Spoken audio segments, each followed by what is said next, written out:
देखो जी, एक और प्रॉब्लम से छुटकारा दिलवा देता हूं आपको। वो है टोटल आइसोमर्स। तो अभी मेरे पास कोऑर्डिनेशन नंबर 6 के अंदर डिस्कशन चल रहा है। तो मैंने टोटल प्लस ज्योमेट्रिकल और ऑप्टिकल लिखे हुए हैं। Total is equal to geometrical plus optical लिखे हुए हैं। तो ध्यान से देखना इसको। MA6 के अंदर ना तो ज्योमेट्रिकल के चांस थे ना ऑप्टिकल के चांस थे, लेकिन एक पूरा स्ट्रक्चर तो आपके पास खड़ा था ना। दैट्स वाई मैंने टोटल एक मतलब अकेला बेचारा स्ट्रक्चर खड़ा हुआ है। अब MA3B में 1 is equal to 1 plus 0। Geometrical 1 मतलब खुद स्ट्रक्चर है, सिस ट्रांस नहीं है। और वैसे भी आपको बताया था MA6 में, MA5B में हमारे पास ज्योमेट्रिकल के चांस नहीं है और ऑप्टिकल में फोर्थ डिफरेंट लीगेंड का आना जरूरी है। तो आप चेक करें 0 0 0 0 0 0। तो हमारे पास टोटल 11 कॉम्बिनेशंस के अंदर जब तक फोर्थ डिफरेंट लीगेंड नहीं आता, फोर्थ डिफरेंट लीगेंड नहीं आता, फोर्थ डिफरेंट, तब तक ऑप्टिकल तो बना नहीं, ऑप्टिकल तो बना नहीं। तो इसीलिए 1 plus 0 1, 1 is equal to 1 plus 0। यहां 2 is equal to 2 plus 0। Optical के चांस तो है नहीं। तो जैसे ही MA4B2 देखो, MA4B2 देखो, सर ने कहा था कि हमारे पास जब तक फोर्थ डिफरेंट लिगेंड नहीं आता तब तक ऑप्टिकल के चांस है नहीं। तो दोनों के दोनों क्या बन जाएंगे, सिस एंड ट्रांस। यहां भी दोनों के दोनों क्या बन जाएंगे, सिस एंड ट्रांस। यहां भी दोनों के दोनों क्या बन जाएंगे, सिस एंड ट्रांस। ये तो आपका सबसे फेवरेट है, फेकमर आइसोमेरिज्म।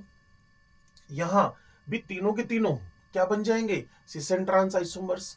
और जैसे ही हमारे पास फोर्थ डिफरेंट लिगेंड की एंट्री होगी तो geometrical optical, geometrical optical, geometrical optical, geometrical optical, geometrical optical के नंबर ऑफ आइसोमर बनने लगेंगे। उसके लिए नीचे आप देख सकते हैं 11 कॉम्बिनेशन में। इन 11 कॉम्बिनेशन में एक बात और देखो आप, MA6 घटाया इसको, MA6 से MA5B की तरफ आ गए, ठीक है जी। फिर उसको आप A5B से A4, A6 A5 A4, ठीक है। अब A3 की तरफ यहां आ गए आप, 6 5 4 3, ठीक हो गया। अब 3 के बाद पॉसिबिलिटीज बिल्कुल खत्म हो गई हैं, क्लियर। तो आपको फिर नया लीगेंड इंट्रोड्यूस करवाना पड़ेगा। तो इसके 3 रहते रहते इससे एक नया इंट्रोड्यूस करवा दिया आपने, ठीक हो गया। तो उसके बाद आपने क्या किया, यहां से 3 में एक और नया इंट्रोड्यूस करवा दिया। इसके 3 रहते रहते नया इंट्रोड्यूस करवाते जाओ। अब पॉसिबिलिटी जब खत्म हो जाए तो ए को कम करो।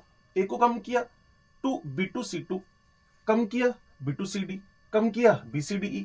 अब लगता है कि अब और पॉसिबिलिटी नहीं है, तो फिर छठा लिगेंड इंट्रोड्यूस करवा दो। तो 11 2 2 3 5 6 8 15 30, 11 2 2 3 5 6 8 15 30। MA6 एक है, MA5B एक है, मतलब ना ज्योमेट्रिकल ना ऑप्टिकल, सिर्फ एक स्ट्रक्चर खड़ा आपके पास। MA4B2 दो है, दोनों ज्योमेट्रिकल। MA4BC दोनों ज्योमेट्रिकल। MA3B3 दोनों ज्योमेट्रिकल। MA3B2C यहां ज्योमेट्रिकल ऑप्टिकल के चांसेस में से ज्योमेट्रिकल है, क्योंकि आपके दिमाग में मैंने डाला हुआ है जब तक फोर्थ डिफरेंट लिगेंड नहीं आता तब तक ऑप्टिकल के चांसेस नहीं है। यहां ज्योमेट्रिकल ऑप्टिकल, यहां ज्योमेट्रिकल ऑप्टिकल, यहां ज्योमेट्रिकल ऑप्टिकल, बाकी सब में ज्योमेट्रिकल ऑप्टिकल पॉसिबल हो जाएगा। 11 2 2 35 68 15 30, 11 2 2 35 68 15 30। कॉम्बिनेशन को आपको सीक्वेंस ही चूज करनी पड़ेगी। MA6 5B 4 2, MA6 5B 4 2। उसके बाद इसको 4 रहते हुए तीसरा इंट्रोड्यूस करवा दिया। आपको लगता है इसके बाद पॉसिबिलिटीज खत्म हो गई तो उसको 3 कर दो। फिर 3 लगातार रखो जब तक कि पॉसिबिलिटीज खत्म ना हो, प्रोबेबिलिटीज खत्म ना हो। 3 3 3, B3 B2C BCD, ठीक हो गया। उसके बाद फिर आपने इसको 2 कर दिया, MA2B2C2। उसके बाद 2 में B2CD, 2 में BCDE, फिर ABCD। तो एक सीक्वेंस फॉलो करें जिससे आपकी टोटल नंबर ऑफ आइसोमर 11 2 2 35 68 15 30 समझ पाएंगे और याद कर पाएंगे, ठीक है जी। तो ये हमारे पास टोटल आइसोमर्स कोऑर्डिनेशन नंबर 6 में मोनोडेंटेड लिगेंड जब तक हों तो उसमें निकालने हैं।